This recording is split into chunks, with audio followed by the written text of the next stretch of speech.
Hello दोस्तों, कैसे हो आप सभी। आशा करते हो आप सभी स्वस्थ होंगे। मैं आप सभी का अपने चैनल हिंदी क्लासेस में बहुत बहुत स्वागत करती हूँ। तो आप सभी को पता है भाई, हमने आप सभी के लिए थ्योरी क्लासेस चला रखी है हिंदी साहित्य की, और हम उसमें 2.6 चैप्टर आधुनिक काल गद्य खंड करेंगे भाई। ठीक है।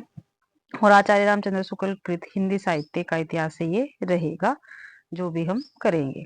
ठीक है, तो आपको ध्यान रखना, प्रमाणिक बुक से मैं आपको करवाने लग रही हूँ। अगर आप सभी को क्लास अच्छी लगे तो क्लास को ज्यादा से ज्यादा शेयर करें, लाइक करें और कमेंट भी जरूर से जरूर करें भी। और क्लास देखने के लिए जिस बच्चे ने पिछली क्लासें नहीं देखी है तो चैनल पर जाकर विजिट करें, आपको प्लेलिस्ट मिल जाएगी। ठीक है, तो आप वहां से देख सकते हैं। और इसके साथ साथ में आपको हिंदी साहित्य का इतिहास के चैप्टर वाइज पीवाईक्यू भी करवाने लग रही हूँ, उसकी भी प्लेलिस्ट बना रखी है मैंने। ठीक है, तो आप वहां पे जाके देख सकते हैं, आपको सभी क्लासें मिल जाएंगी। तो प्रकरण 1 देखते हैं, सामान्य परिचय गद्य का विकास। ठीक है, प्रकरण 1 के अंतर्गत क्या है, सामान्य परिचय गद्य का विकास है। प्रकरण 1 में आधुनिक काल से पहले के गद्य पर शुक्ल जी द्वारा विचार किया गया है। पूर्वाधुनिक गद्य के मुख्य दो रूप मिलते थे, एक तो ब्रज भाषा गद्य में और खड़ी बोली गद्य में भी। ठीक है, दो रूप बताए हैं। ठीक है, एक ब्रज भाषा गद्य में और दूसरा खड़ी बोली गद्य में। खड़ी बोली गद्य का विवेचन करने के क्रम में खड़ी बोली के विकास पर विचार करते हुए उन्होंने अंग्रेजों की शिक्षा नीति एवं शिक्षा की भाषा, अदालत की भाषा, पत्रकारिता और हिंदी उर्दू विवाद को प्रस्तुत किया। आगे है, आधुनिक काल तक साहित्य की मुख्य भाषा ब्रज भाषा रही। ठीक है, जो आधुनिक काल था तब तक क्या थी, जो हिंदी साहित्य था उसकी भाषा ब्रज भाषा ही रही थी। ऐसे में गद्य की पुरानी रचनाओं को ब्रज भाषा में होना स्वाभाविक ही था। गद्य की रचनाएं संख्या में कम ही रही थी, काव्य में ज्यादा थी। शुक्ल जी ने ब्रज भाषा गद्य का विवेचन रचनाकारों के माध्यम से इस क्रम में किया है। ठीक है, ब्रज भाषा गद्य का विवेचन ध्यान रखना है, रचनाकारों के माध्यम से कैसे किया। विठलनाथ, नाबादास जी, वैकुंठमणि शुक्ल और श्रुति मिश्र। ब्रज भाषा गद्य का आरंभिक रूप नाथ पंथ से संबंधित गद्य ग्रंथ में संवत 1400 यानी 1343 ईस्वी के आसपास मिलता है। तत्पश्चात मुख्य रूप से ब्रज भाषा गद्य का संबंध भक्तिकालीन कृष्ण भक्ति शाखा से रहा है। कब से रहा है भाई, मुख्य रूप से ब्रज भाषा गद्य का संबंध भक्तिकालीन कृष्ण भक्ति शाखा से रहा है, आपको ध्यान रखना है ये।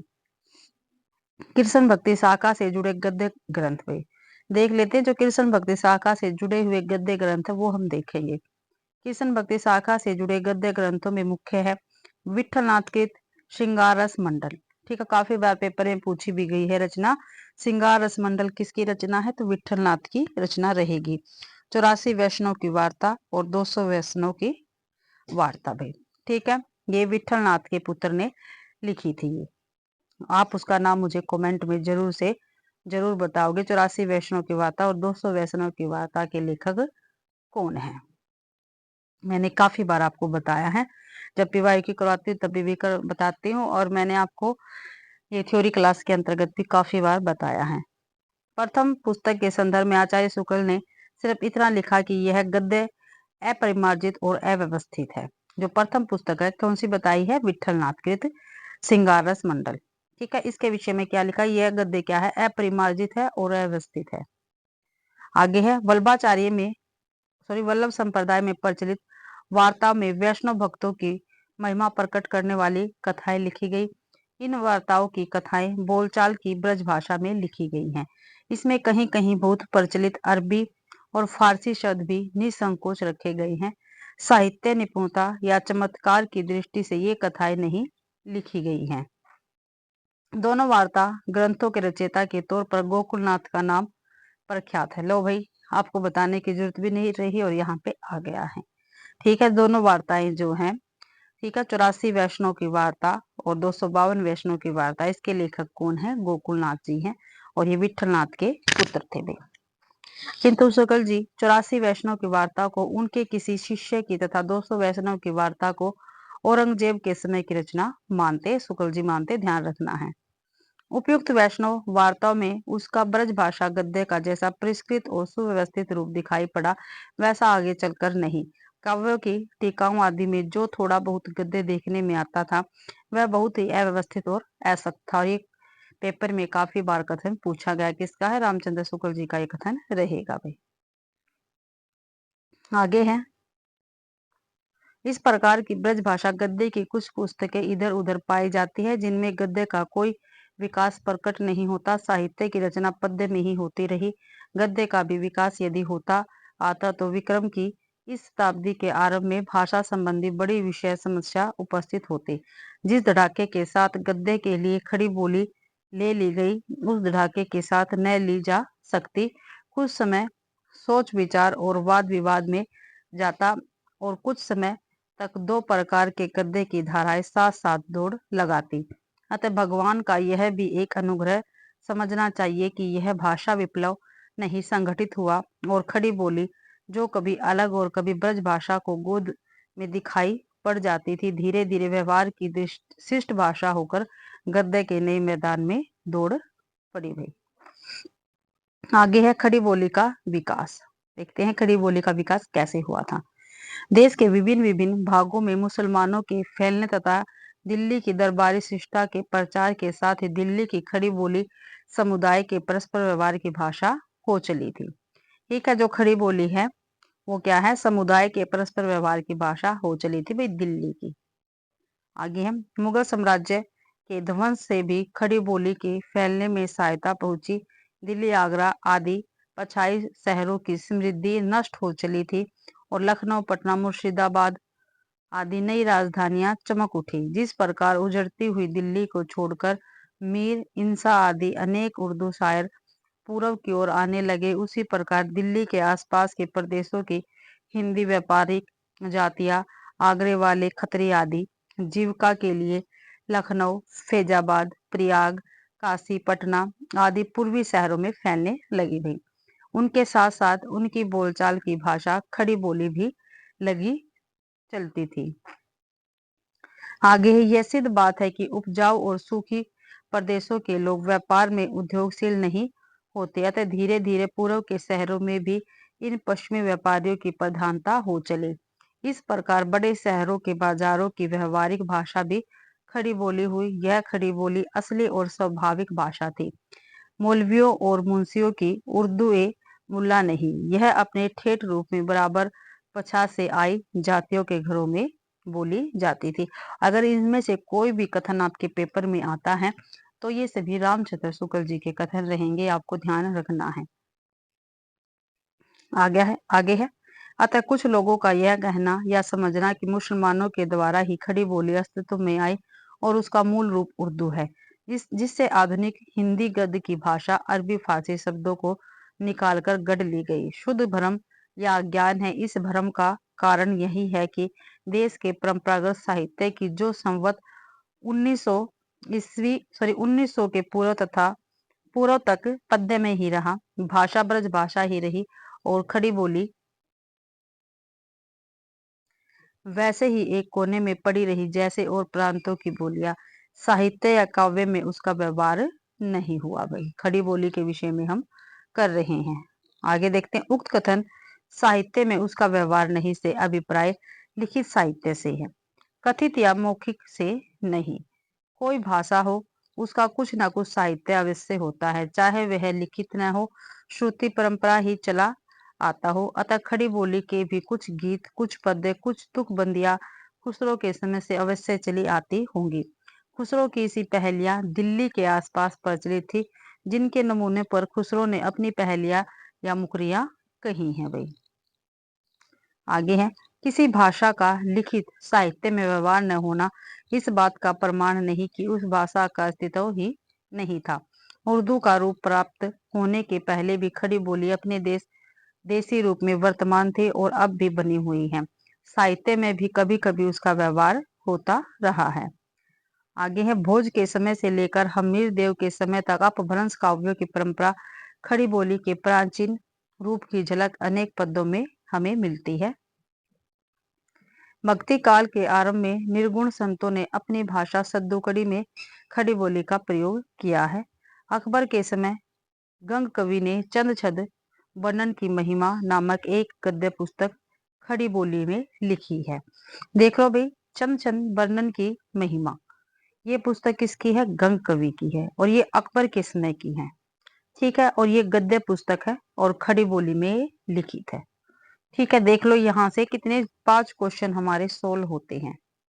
ठीक है, ऐसे ही हम हिंदी साहित्य का अगर थ्योरी क्लासे करते हैं, डिटेल पढ़ते हैं, तो हमें अच्छी प्रकार से क्वेश्चन समझ में आते हैं और पेपर में हम अच्छी प्रकार से स्कोर कर पाते हैं भाई। आगे देखते हैं। चंद वर्णन की महिमा से लगता है कि अकबर और जहांगीर के समय में ही खड़ी बोली भिन्न भिन्न प्रदेशों में शिष्ट समाज के व्यवहार की भाषा हो चली थी। यदि पहले से साहित्य भाषा के रूप में स्वीकृत न होने के कारण इसमें अधिक रचना नहीं पाई जाती, पर यह बात नहीं कि इसमें ग्रंथ लिखे ही नहीं जाते थे। दिल्ली राजधानी होने के कारण जब शिष्ट समाज के बीच इसका व्यवहार बढ़ा, तभी से इधर उधर कुछ पुस्तकें इस भाषा के गद्य में लिखी जाने लगी। इसके परिमार्जित गद्य की प्रथम पुस्तक भाषा योग वशिष्ठ। ठीक है, परिमार्जित गद्य पुस्तक यानी खड़ी बोली के, ठीक है, भाषा योग वशिष्ठ और राम प्रसाद निरंजनी प्रथम प्रौढ़ गद्य लेखक हैं। ठीक है, भाषा योग वशिष्ठ किसकी है? राम प्रसाद निरंजनी जी की पुस्तक और एक खड़ी बोली में लिखी गई है जो परिमार्जित है, और ये प्रथम प्रौढ़ गद्य लेखक है भाई। आगे है, जब अंग्रेजों की ओर से पुस्तक लिखने की व्यवस्था हुई, उसके 2-1 वर्ष पहले ही मुंशी सदासुख की ज्ञानोपदेश वाली पुस्तक और इंशा की रानी केतकी की कहानी लिखी जा चुकी थी। अतः यह कहना कि अंग्रेजों की प्रेरणा से हिंदी खड़ी बोली गद्य का प्रादुर्भाव हुआ ठीक नहीं है। जिस समय दिल्ली के उजड़ने के कारण उधर के हिंदू व्यापारी तथा अन्य वर्ग के लोग जीविका के लिए देश के भिन्न भिन्न भागों में फैल गए और खड़ी बोली अपने स्वाभाविक देसी रूप में शिष्टों की बोलचाल की भाषा हो गई, उसी समय में लोगों का ध्यान उसमें गद्य लिखने की ओर गया। तब तक हिंदी और उर्दू दोनों का साहित्य पद्य में ही था। हिंदी कविता में परंपरागत काव्य भाषा ब्रज भाषा का व्यवहार चला आता था, और उर्दू कविता में खड़ी बोली के अरबी फारसी मिश्रित रूप का। जब खड़ी बोली अपने असली रूप में भी चारों ओर फैल गई, तब उसकी व्यापकता और भी बढ़ गई। हिंदी गद्य के लिए उसके ग्रहण में सफलता की संभावना दिखाई पड़ी भाई। आगे देखते हैं। खड़ी बोली गद्य को एक साथ आगे बढ़ाने वाले 4 महानुभाव हुए। कौन कौन से है ये? मुंशी सदासुख लाल, नियाज, सैयद इंसा अल्लाह खां, लल्लू लाल और सदल मिश्र। ये चारों लेखक संवत 1860 यानी ईस्वी 1803 के आसपास हुए। इनके संबंध में आचार्य शुक्ल के मत अगले अध्याय में हमें एक तालिका में दिए गए हैं। आगे देखेंगे जो अगला अध्याय उसमें ईसाई धर्म प्रचारक। ठीक है, देख लेते हैं ईसाई धर्म प्रचारक। 19वीं सदी में आरंभ से ही ईसाई धर्म प्रचारकों की गतिविधियां हिंदुस्तान में बढ़ने लगी थी। अपने धर्म प्रचार हेतु पुस्तकों आदि की रचना के कारण इनका संबंध हिंदी साहित्य से भी रहा है। आगे है 1803 ईस्वी के आसपास गद्य के परिवर्तन का लाभ ईसाई धर्म प्रचारकों ने उठाया। उन्होंने अपने मत के प्रचार के लिए बाइबल के अनुवाद आदि के साथ अन्य गद्य पुस्तकों की भी रचना की गई। इनकी भाषा के संबंध में आचार्य शुक्ल ने 2 मत दिए हैं। देख लो भाई, 2 मत कौन कौन से हैं रामचंद्र शुक्ल जी के। इन अनुवादों ने सदासुख और लल्लू लाल की विशुद्ध भाषा को ही आदर्श माना, उर्दूपन को बिल्कुल दूर रखा। इससे यही सूचित होता है कि फारसी अरबी मिली भाषा से साधारण जनता का लगाव नहीं था, इसके बीच मत का प्रचार करना था। जिस भाषा में साधारण हिंदू जनता अपने कथा पुराण कहती सुनती आती थी, उसी भाषा का अवलंबन ईसाई उपदेशकों को अवश्य दिखाई पड़ा। आगे है भाई, ईसाइयों ने अपनी धर्म पुस्तक के अनुवाद की भाषा में फारसी और अरबी के शब्द जहां तक हो सका नहीं लिए, और ठेठ ग्रामीण शब्द तक बेधड़क रहे गए। उनकी भाषा सदासुख और लल्लू लाल के ही नमूने पर चली। उसमें जो कुछ विलक्षणता सा दिखाई पड़ती, वह मूल विदेशी भाषा की वाक्य रचना और शैली के कारण थी। आगे है, अंग्रेजी की शिक्षा के लिए खुले स्कूल कॉलेजों में अंग्रेजी के साथ हिंदी उर्दू की पढ़ाई भी चलती थी, अतः शिक्षा संबंधी पुस्तकें तैयार करने में भी इनका योगदान रहा है। सारांश यह है कि हिंदी गद्य के प्रचार में ईसाइयों का बहुत योग रहा है। शिक्षा संबंधी पुस्तकें तो पहले पहल उन्होंने तैयार की। इन बातों के लिए हिंदी प्रेमी उनके सदा कृतज्ञ रहेंगे। आगे है हिंदी उर्दू विवाद। हिंदी उर्दू विवाद में देख लेते हैं क्या कुछ है। हिंदी उर्दू विवाद तब तक तूल पकड़ने लगा था। ठीक है। आधुनिक काल के आरंभ में शिष्ट समाज में दो तरह की भाषा प्रचलित थी। एक तो खड़ी बोली का सामान्य देसी रूप और दूसरा वह दरबारी रूप जो मुसलमानों ने उसे दिया था और उर्दू कहलाने लगा था भाई। और ये जो मैं क्लास करवा रही हूँ आप सभी को पता है, जितने भी हमारे हिंदी साहित्य के पेपर होते हैं उनके लिए काफी महत्वपूर्ण क्लास है। चाहे वो यूजीसी नेट की हो, चाहे वो एस्टेट की हो, ठीक है, चाहे टीजीटी पीजीटी डीएमआरएस, ठीक है, बीपीएससी आरपीएससी केवीएस एनवीएस, ठीक है, डी ट्रिपल एस बी, ठीक है, उन सभी के लिए काफी बेनिफिट क्लास रहेगी। तो प्लीज क्लास को ज्यादा से ज्यादा शेयर करें। आगे देखते हैं। आचार्य शुक्ल उर्दू को खड़ी बोली का ही एक रूप मानते थे। उन्होंने लिखा, औरंगजेब के समय से फारसी मिश्रित खड़ी बोली या रेखता में शायरी भी शुरू हो गई थी। इसमें रेखता या फारसी मिश्रित खड़ी बोली, उसका प्रचार फारसी पढ़े लिखे लोगों में बराबर बढ़ता गया। इस प्रकार खड़ी बोली को लेकर उर्दू साहित्य खड़ा हुआ, जिसमें आगे चलकर विदेशी भाषा के शब्दों का मेल भी बराबर बढ़ता गया और जिसका आदर्श भी विदेशी होता गया भाई। आगे है। देश में अंग्रेजी राज स्थापित होने के बाद जब शिक्षा नीति बनाने का प्रश्न उठा तो देसी भाषा पढ़कर भी कोई शिक्षित हो सकता है, यह विचार उस समय तक लोगों को न था। अंग्रेजी के सिवा यदि किसी भाषा पर ध्यान जाता तो संस्कृत और अरबी पर।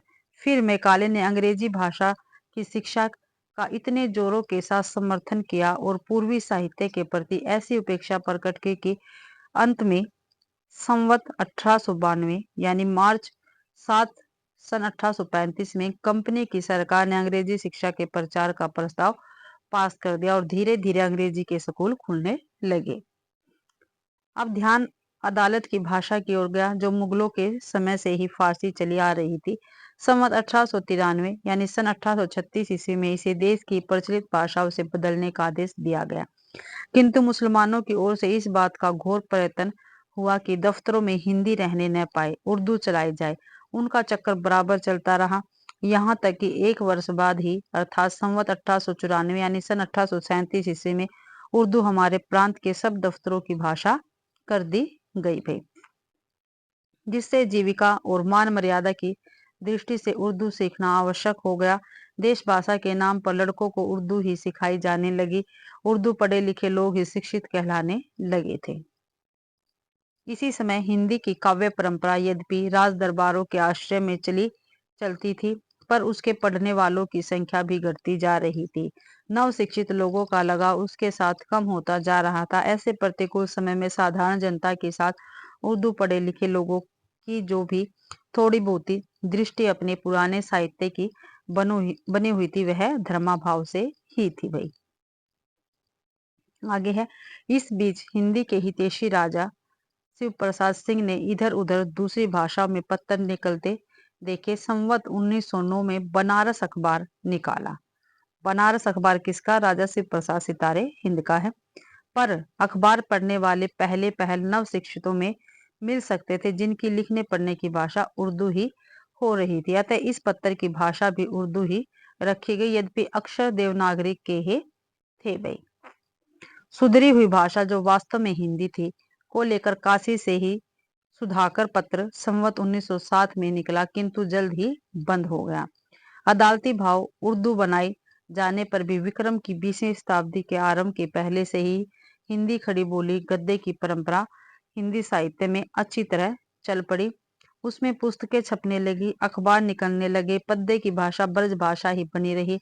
अब अंग्रेज सरकार का ध्यान देसी भाषाओं की शिक्षा की ओर गया और उसकी व्यवस्था की बात सोची जाने लगी। हिंदी को अदालतों से निकलवाने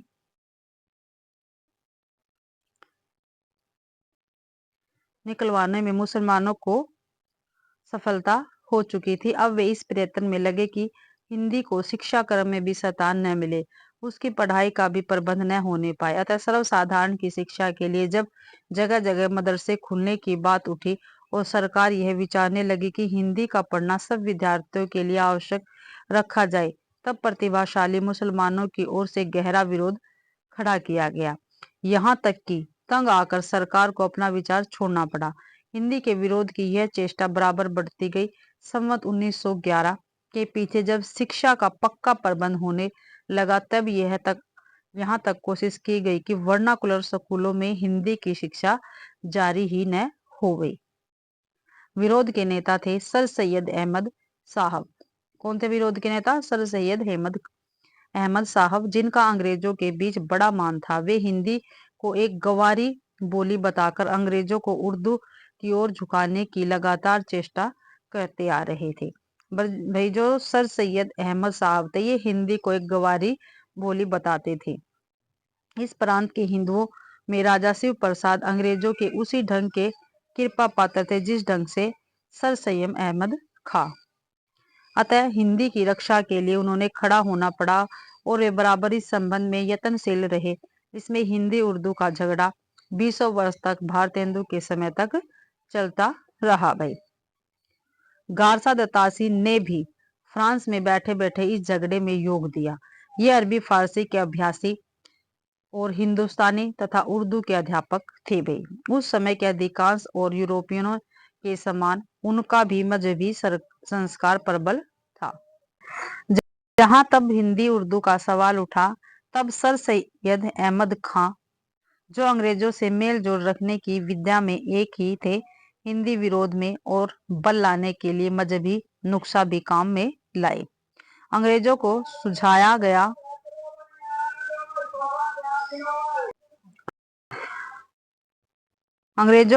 गया कि हिंदी हिंदुस्तानों की जबान है जो बुत परस्त है, और उर्दू मुसलमानों की, जिनके साथ अंग्रेजों का मजहबी रिश्ता है। दोनों सामी या पैगंबरी मत के मानने वाले हैं। जिस गारसा दत्तासी ने संवत 1909 के आसपास हिंदी और उर्दू दोनों का रहना आवश्यक समझा था और कभी कहा था, यद्यपि मैं खुद उर्दू का बड़ा भारी पक्षपाती हूँ, लेकिन मेरे विचार में हिंदी को भी भाषा या बोली कहना उचित नहीं है। ये कथन किसका है? ये गारसा दत्तासी का कथन रहेगा। यद्यपि मैं खुद उर्दू का बड़ा भारी पक्षपाती हूँ, लेकिन मेरे विचार से हिंदी को भी भाषा या बोली कहना उचित नहीं है।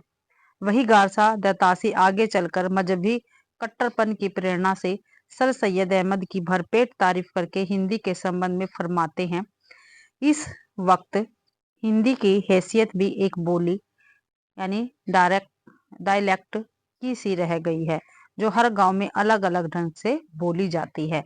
ये फिर किसने कहा? ये भी गारसा दत्तासी जी का ही कथन है। आगे है, गारसा दत्तासी ने हिंदी को भद्दी बोली, गवारू बोली आदि कहा था। शुक्ल जी ने उन्हें हिंदी के पक्के दुश्मन कहा है। ये आपको ध्यान रखना है भाई। जो रामचंद्र शुक्ल जी है, उन्होंने गारसा दत्तासी को क्या कहा हिंदी के विषय में? तो हिंदी के पक्के दुश्मन कहा है। और गारसा दत्तासी ने हिंदी को भद्दी बोली, गवारी बोली कहा है।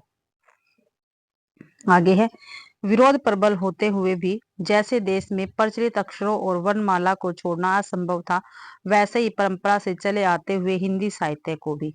अतः अदालती भाषा उर्दू होते हुए भी शिक्षा विधान में देश की असली भाषा हिंदी को भी स्थान देना ही पड़ा। गद्य की भाषा को लेकर खींचतान आरंभ हुई। इसी खींचतान के समय में राजा लक्ष्मण और राजा शिव प्रसाद मैदान में आए थे।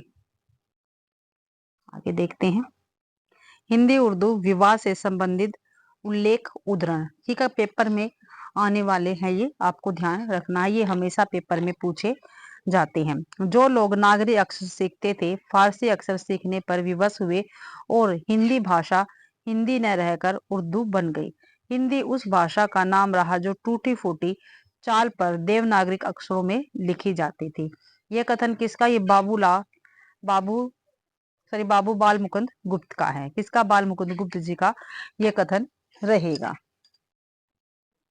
आगे है भाई, हम लोगों को जहां तक बन पड़े चुनने में उन शब्दों को लेना चाहिए कि जो आम फहम और खान पान हो, अर्थात जिनको ज्यादा आदमी समझ सकते हैं, और जहां के पढ़े लिखे आलिफ फाजिल पंडित विद्वान की बोलचाल में छोड़ नहीं गए हैं। ये राजा शिव प्रसाद सिंह जी का उद्धरण रहेगा। आगे है, हमारे मत में हिंदी और उर्दू दो बोली न्यारी न्यारी है।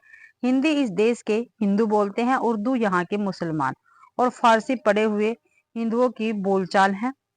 हिंदी में संस्कृत के पद बहुत आते हैं, उर्दू में अरबी फारसी के, परंतु कुछ अवश्य नहीं है कि अरबी फारसी के शब्दों के बिना हिंदी न बोली जाए और न हम उस भाषा को हिंदी कहते हैं जिसमें अरबी फारसी के शब्द हो गए। तो ये राजा लक्ष्मण सिंह जी का कथन रहेगा। आगे है, फारसी मिश्रित हिंदी अर्थात उर्दू या हिंदुस्तानी के अदालती भाषा बनाए जाने के कारण उसकी बड़ी उन्नति हुई, जिससे साहित्य की एक नई भाषा खड़ी हो गई। पश्चिमी उत्तर प्रदेश के निवासी जिनकी यह भाषा कही जाती है, इसे एक विदेशी भाषा की तरह स्कूलों में सीखने के लिए विवश किए जाते हैं। फेडरिक पिनकार्ट यानी अयोध्या प्रसाद खत्री कृत खड़ी बोली का पद्य की भूमिका से है भाई। आगे देखते हैं, उर्दू के प्रचलित होने से देशवासियों की को कोई लाभ न होगा, क्योंकि वह भाषा खास मुसलमानों की है। उसमें मुसलमानों के व्यर्थ बहुत से अरबी फारसी के शब्द भर दिए गए हैं, पद्य भर दिए गए हैं। पद्य या छंदोबद्ध रचना के भी उर्दू उपयुक्त नहीं। हिंदुओं का यह कर्तव्य है कि अपनी परंपरागत भाषा की उन्नति करते चले। उर्दू में आशिकी कविता के अतिरिक्त किसी गंभीर विषय को व्यक्त करने की शक्ति नहीं है। ये बाबू नवीन चंद्र राय जी का कथन है भाई। आगे है, यह अधिक अच्छा होता यदि हिंदू बच्चा को उर्दू सिखाई जाती, न कि एक ऐसी बोली में विचार प्रकट करने का अभ्यास कराया जाता जिसे अंत में एक दिन उर्दू के सामने सिर झुकाना पड़ेगा। ये MS हेवल जी का कथन रहेगा और काफी महत्वपूर्ण उद्धरण है ये। ठीक है, तो आप इनको अच्छी प्रकार से कहीं पर नोट कर लेना, या आपको ये PDF मेरे टेलीग्राम चैनल पर मिल जाएगा, तो उसको भी जरूर ज्वाइन करना भाई। आगे प्रकरण 2, गद्य साहित्य का आविर्भाव। प्रकरण 2 में क्या है, गद्य साहित्य का आविर्भाव। इस प्रकरण में हिंदी उर्दू की बहस को आगे बढ़ाते हुए हिंदी के हितैषियों जैसे राजा शिव प्रसाद, राजा लक्ष्मण सिंह, फेडरिक पिनकार्ट, बाबू नवीन चंद्र राय, स्वामी दयानंद सरस्वती और सरदाराम फिलोरी पर विचार किया जाता है। साथ ही सर सैयद और तासी के हिंदी विरोध का भी विवेचन किया है। राजा शिव प्रसाद और लक्ष्मण सिंह के संदर्भ में शुक्ल जी का विवेचन अगले अध्याय में हम देख लेंगे। आगे देखते हैं, बाबू नवीन चंद्र राय। जिस प्रकार इधर संयुक्त प्रांत में राजा शिव प्रसाद शिक्षा विभाग में रहकर हिंदी की किसी न किसी रूप में रक्षा कर रहे थे, उसी प्रकार पंजाब में बाबू नवीन चंद्र राय महाशय कर रहे थे। संवत 1920 और 1937 के बीच नवीन बाबू ने भिन्न भिन्न विषयों की बहुत सी हिंदी पुस्तकें तैयार की और दूसरों से तैयार करवाई। स्त्री शिक्षा के प्रचार तथा समाज सुधार आदि में बराबर सक्रिय रहे। ठीक है, बाबू नवीन बाबू जी, ठीक है, जो नवीन चंद्र जी हैं ये, ठीक है, ये भाई स्त्री शिक्षा के प्रचार तथा समाज सुधार में भी काफी सक्रिय थे। हिंदी को उर्दू के झमेले में पढ़ने से ये सदा बचाते रहे। हिंदी की रक्षा के लिए उन्हें उर्दू के पक्षपातियों से उसी प्रकार लड़ना पड़ता था जिस प्रकार यहाँ राजा शिव प्रसाद को विद्या की उन्नति के लिए लाहौर में अंजुमन लाहौर नाम की एक सभा स्थापित की इन्होंने। आगे स्वामी दयानंद सरस्वती। पैगंबरी एकेश्वरवाद की ओर नव शिक्षित लोगों को खींचते देख स्वामी दयानंद सरस्वती वैदिक एकेश्वरवाद लेकर खड़े हुए और संवत 1920 से उन्होंने अनेक नगरों में घूम घूम कर व्याख्यान देना आरंभ किया। कहने की आवश्यकता नहीं कि ये व्याख्यान देश में बहुत दूर दूर तक प्रचलित साधु हिंदी भाषा में ही होते थे। स्वामी जी ने अपना सत्य प्रकाश तो हिंदी या आर्य भाषा में प्रकाशित ही करवाया। इनकी पुस्तक का क्या नाम है, सत्यार्थ प्रकाश। ठीक है, स्वामी दयानंद जी की। वेदों के भाष्य भी संस्कृत और हिंदी दोनों में ही प्रकाशित किए। स्वामी जी के अनुयायी हिंदी को आर्य भाषा कहते थे। ठीक है, जो स्वामी जी के अनुयायी थे वो हिंदी को क्या कहते थे, आर्य भाषा कहते थे, ध्यान रखना है। स्वामी जी ने संवत 1922 में आर्य समाज की स्थापना की। ठीक है, तो कब की थी भी आर्य समाज की स्थापना? 1922 ईस्वी में दयानंद सरस्वती ने, स्वामी दयानंद सरस्वती ने। ठीक है, आर्य समाज की स्थापना 1922 ईस्वी में की थी और सब आर्य समाजियों के लिए हिंदी या आर्य भाषा का पढ़ना आवश्यक ठहराया। पंजाबी बोली में लिखित साहित्य न होने से और मुसलमानों के बहुत अधिक संपर्क में पंजाब वालों की लिखने पढ़ने की भाषा उर्दू हो रही थी। आज जो पंजाब में हिंदी की पूरी चर्चा सुनाई देती है, इन्हीं की बदौलत है भैया। आगे है सरदार राम फिल्लोरी, इनके विषय में देखते हैं। सरदार राम फिल्लोरी की विलक्षण प्रतिभाशाली विद्वान कहते हुए आचार्य शुक्ल ने बड़े सम्मान से याद किया है। एक सरदार राम फिल्लोरी को भाई रामचंद्र शुक्ल जी ने क्या कहा है? विलक्षण प्रतिभाशाली विद्वान। इनकी वाणी में अद्भुत आकर्षण था और भाषा बहुत जोरदार होती थी। इनके उपदेश और कथाएं सुनने में सहस्त्रों आदमियों की भीड़ लगती थी। हिंदी भाषा के प्रचार में बराबर लगे रहे। अपने समय के वे सच्चे हितैषी और सिद्धहस्त लेखक थे। जिस दिन उनका देहांत हुआ उस दिन उनके मुंह से सहसा निकला था, भारत में भाषा के लेखक दो हैं, एक काशी में दूसरा पंजाब में। इनका कब हुआ था उनका देहांत? संवत 1938 में भाई। परंतु आज एक ही रह जाएगा, कहने की आवश्यकता नहीं कि काशी के लेखक से अभिप्राय हरिश्चंद्र जी से था। आगे देखते हैं हिंदी का स्वरूप और भाषा एवं संस्कृत का अंतः संबंध। हिंदी का स्वरूप और भाषा एवं संस्कृत का अंतः संबंध। किसी देश के साहित्य का संबंध उस देश की संस्कृत परंपरा से होता है। अतः साहित्य की भाषा उस संस्कृति का त्याग करके नहीं चल सकती। भाषा में जो रोचकता या शब्दों में जो सौंदर्य का भाव रहता है, वह देश की प्रकृति के अनुसार होता है।